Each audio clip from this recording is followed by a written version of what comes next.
The White House is taking a closer look at what the GOP's sweeping cuts could mean for Americans in every state. And for residents of House Speaker Kevin McCarthy's home state of California, Republicans' plan could mean less access to preschool, affordable housing, and Social Security assistance.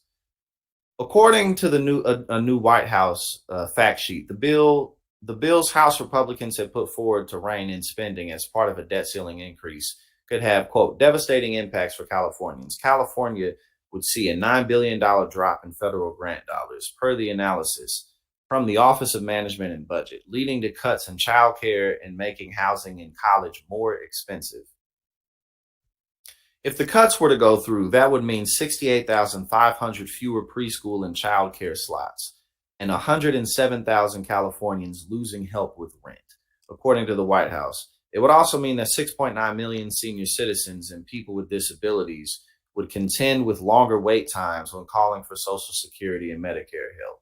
That fact sheet comes after the Bipartisan Policy Center finds that Social Security and Medicare payments, alongside veterans' benefits and SNAP, could be the first on the chopping block should the country default on its debts. The U.S. could be as soon as 9 days away from a default, and there's never been more urgency for Congress to come to an agreement on a way to raise the debt ceiling and avoid the catastrophic outcomes if in McCarthy's home state and nationally. On Monday evening, Biden and McCarthy met to once again try to find common ground on a debt ceiling solution, and while both parties emerged from the meeting saying it was productive, they still couldn't make a deal. They'll end up making a deal. They always do. I think we both agree that we want to be able to come to an agreement, McCarthy told reporters following the meeting. We both agree on the areas that we know there's disagreement on. Okay. But I think it was very productive, and the professionalism, the honesty with one another, and the desire to fight, try to find common ground. We know what we disagree on. We do know that. That's basically what he said. House Minority Leader Hakeem Jeffries, however, suggested after the meeting that his party might be open to discussing freezing spending at current levels. That's an inherently reasonable position many in our party might even be uncomfortable with. But President Biden recognizes that we're in a divided government situation. McCarthy said that discussions with Biden will continue throughout the week in hopes of reaching a deal that can be turned into legislation and brought to the House floor as soon as possible.